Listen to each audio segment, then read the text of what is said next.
शांति। हाँ, यहाँ देखो, दो चर वाले रैखिक समीकरण में समीकरण पढ़ना है और समीकरण पढ़ने के लिए पहले चर और अचर के बारे में जानकारी होना क्या है, बहुत जरूरी है। तो चर क्या होता है और अचर क्या होता है तो ये आप लोग पता है, फिर भी थोड़ा सा बता देते हैं कि चर किसे कहते हैं। चर टोटल जितने भी अल्फ़ाबेट हैं, small alphabet, only small alphabet, जितने अल्फ़ाबेट हैं अर्थात A to Z, ये सब को क्या कहते हैं, चर। और जितने भी डिजिट्स आते हैं, अंक आते हैं, उसको क्या बोलते हैं, है ना, 0 1 2 3, है ना, डॉट डॉट डॉट डॉट, जितने भी डिजिट है अचर बोलते हैं। आज जब ये दोनों आपस में मिलते हैं, ये दोनों आपस में मिलते हैं तो क्या बनता है। तो देखो ध्यान देना यहाँ कि समीकरण कैसे तैयार होता है। चर और अचर आपस में आता है, जुड़ता है तो क्या बनाता है। और जब बीजीय व्यंजक का मान दे दिया जाता है क्या बनेगा, समीकरण बनेगा। लेकिन समीकरण भी हर एक चर में 3 गो चर में हो सकता है, 4 चर में हो सकता है, 5 चर में हो सकता है, तो वो जानना बहुत जरूरी है। तो चर अचर जान गए और बीजीय व्यंजक भी जान गए कि चर और अचर आपस में मिलेगा तो क्या बनेगा, है ना। उदाहरण के लिए देखो ध्यान से आप, यहाँ जैसे बीजीय व्यंजक बना रहे हैं, यहाँ ध्यान देना है। जैसे ये 2 क्या है, चर या चर, 2 क्या है, और ये x हो गया था, ये क्या बन गया, ये ना चर हो गया, ये टोटल क्या बन गया, बीजीय व्यंजक ना। ये अभी समीकरण नहीं ना है, लेकिन बराबर में हम 0 दे दिए तो ये क्या बन गया, क्यों, क्योंकि बीजीय व्यंजक का विशेष वैल्यू दे दिया गया है 0, और बीजीय व्यंजक का विशेष वैल्यू रहे तो ओकरे क्या कहते हैं, समीकरण। ठीक है। अब ये समीकरण में कितने चर हैं, कितने चर हैं, तो इसको कौन चर वाले समीकरण है, एक चर वाले, क्योंकि एक ही चर है। अब बताइए ना, 3x - 2x बराबर में 5, ये कितने चर वाले हैं। आज पता चला कि तुम लोग बहुत ज्यादा गधा हो, एक चर वाले हैं नालायको। क्यों, क्योंकि चर तो सेम ही है ना, तो एक ही चर वाले हैं। अब 20 गो आदमी बोले थे 20 जाति के है, और एक ही जाति का यादव जाति पूरा ये एक साथ आ जाओ तो उसको एक ही जाति ना रहेगा भाई।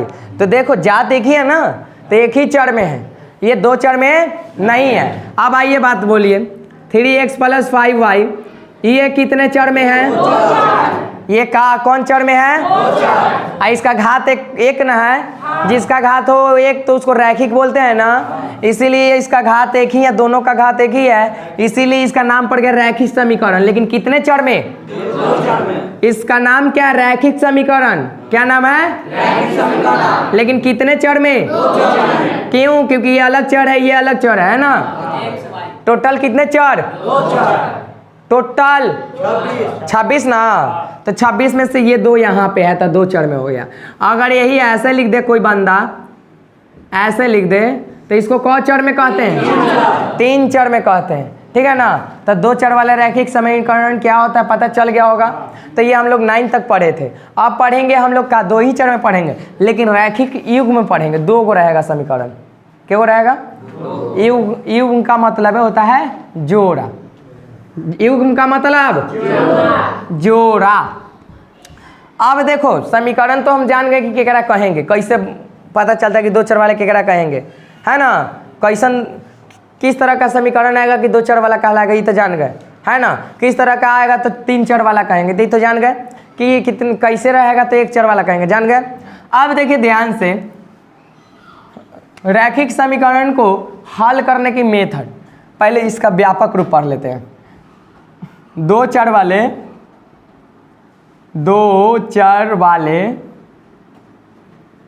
रैखिक समीकरण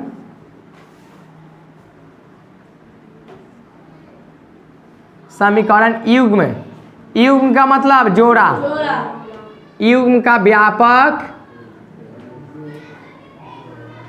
ठीक है ना। 2 चर वाले रैखिक समीकरण का व्यापक रूप। अब ध्यान देना है, ये देखो a1x b1y + c1 = 0।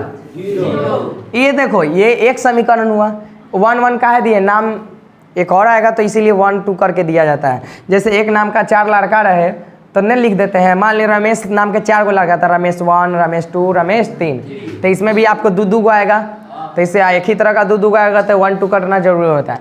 ये एक हो गया। अब A2x अगला B2y और C2 इक्वल 0। एक ये समीकरण है, एक ये समीकरण है, दोनों रैखिक समीकरण है लेकिन दोनों जोड़ा है कि नहीं है, इसीलिए इसको कहते हैं दो चर वाले रैखिक समीकरण युग्म। ये 2 चर वाला है, रैखिक भी है और जोड़ा में भी है, तो इसीलिए इसका नाम पड़ गया है 2 चर वाले रैखिक समीकरण का समीकरण युग्म। ठीक है। और कौन A1 होता है, कौन B1 होता है, कौन C1 होता है, कौन क्या होता है, ये तो पता चल गया, 9th में पढ़ाए थे, इसको पढ़ाए थे ना। तो ये व्यापक रूप है 2 चर वाले रैखिक समीकरण के युग्म का। ठीक है ना। अगर रैखिक समीकरण का युग्म थी, रैखिक समीकरण का सिर्फ व्यापक रूप पूछा जाए तो बस x by + c 0 ये ही होगा। लेकिन युग्म कह देगा तो 1 1 लगाना, 2 2 लगाना जरूरी है, क्योंकि एक अभी बताए उदाहरण दिए कि एक नाम का 4 लड़का रहे तो रमेश 1, रमेश 2, रमेश 3 ऐसे करके बोलते हैं। ठीक है ना। तो ये समीकरण रैखिक 2 चर वाले रैखिक समीकरण का व्यापक रूप है, 2 चर वाले रैखिक समीकरण का व्यापक रूप है, और ये है 2 चर वाले रैखिक समीकरण युग्म का व्यापक रूप है। क्लियर, स्पष्ट। अब आते हैं इसको, इन दोनों को हल कैसे करेंगे। अब युग्म में दिया रहेगा युग्म में, और दोनों में से x y का मान ज्ञात करना है, तो कितने विधियों से ज्ञात कर सकते हैं, तो ध्यान दीजिएगा कितने विधियों से। समीकरण 2 चर वाले रैखिक समीकरण को हल करने की विधि, 2 चर वाले रैखिक समीकरण युग्म को हल करने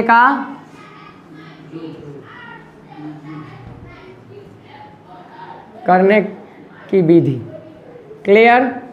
अब विधि कौन कौन से है यहाँ ध्यान दीजिएगा। पहला पढ़ेंगे ग्राफीय विधि। कौन विधि? जो कि ये बोर्ड एग्जाम के लिए बहुत ही खास है, ये ग्राफीय विधि। 5 मार्क्स का एक क्वेश्चन इससे देगा। नंबर 2 में आपका आएगा विलोपन विधि। कौन सा विधि? विलोपन विधि। ये वाला विधि बचपन से लेकर पढ़ते आता है। तीसरा पढ़ेंगे प्रतिस्थापन विधि। हाँ, और चौथा पढ़ेंगे हम लोग ब्राज गुणन विधि। ब्राज गुणन विधि पढ़ेंगे। और 5वां पढ़ेंगे विविध प्रश्न, मतलब वो हर एक तरीका से हल कर सकते हैं, जौन से मन करे। विविध प्रश्न पढ़ेंगे, थोड़ा सा हाई लेवल का। ये पढ़ेंगे कौन? 5 है ना। सबसे पहले ग्राफीय विधि, जा बुला दो रे ओकरा। देखो ये ध्यान दो, एक पढ़ेंगे ग्राफीय विधि सबसे पहले, है ना। ये 2 दिन में ख़त्म होगा ये, क्योंकि ये बोर्ड एग्जाम के लिए बहुत ही खास है ना। हाँ, बहुत इंपॉर्टेंट है बोर्ड एग्जाम के लिए।